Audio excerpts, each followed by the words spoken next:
తిరుమల లడ్డు కల్తీ వ్యవహారంలో దోషులు ఎవరు? దోస్తులు ఎవరనేది కోర్టు చెప్పింది కదండి, తెలిసి చెప్పింది కదా.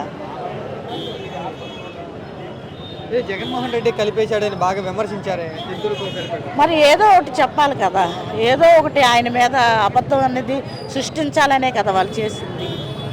వాళ్ళు ఆంధ్రప్రదేశ్నే కల్తీ చేస్తున్నారు. లడ్డూలో కల్తీ ఉందని చెప్పడంలో తప్పే ఉంది. ఆంధ్రప్రదేశ్ని ఏమైనా కరెక్ట్గా ఉంచారా? ప్రతిదీ కల్తీనే. ఈ ప్రభుత్వం వచ్చాక మొత్తం కల్తీ అయిపోయింది. ఇంకా లడ్డు ఫస్ట్ లడ్డుతో స్టార్ట్ చేశారు. వాళ్ళు రావడమే లడ్డూతో కల్తీ మొదలుపెట్టారు. లడ్డు దేవుడు ఉన్నాడు కాకపోతే నిరూపించాడు కదా.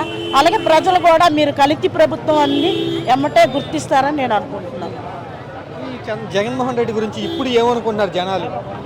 జనాలు ఇప్పుడు ఏమనుకుంటున్నారు, సందన చాలా జనాల్లో వస్తుంది కదా.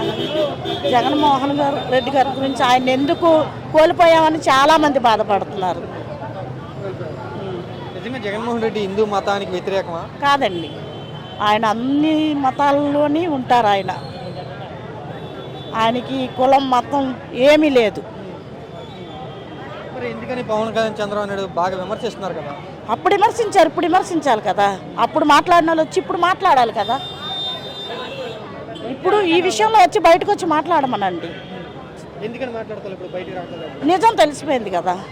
నిజం తెలిసిపోయినాక ఇంకేం వచ్చి వాళ్ళు ఏ మొహం పెట్టుకొని వచ్చి వాళ్ళు నిరూపించలేరు కదా. ఇప్పుడు వచ్చి నిరూపించలేరు కదా. నింద అయితే వేసేసారు కానీ నిరూపించగలుగుతారా? నిరూపించలేరు కదా. అందుకని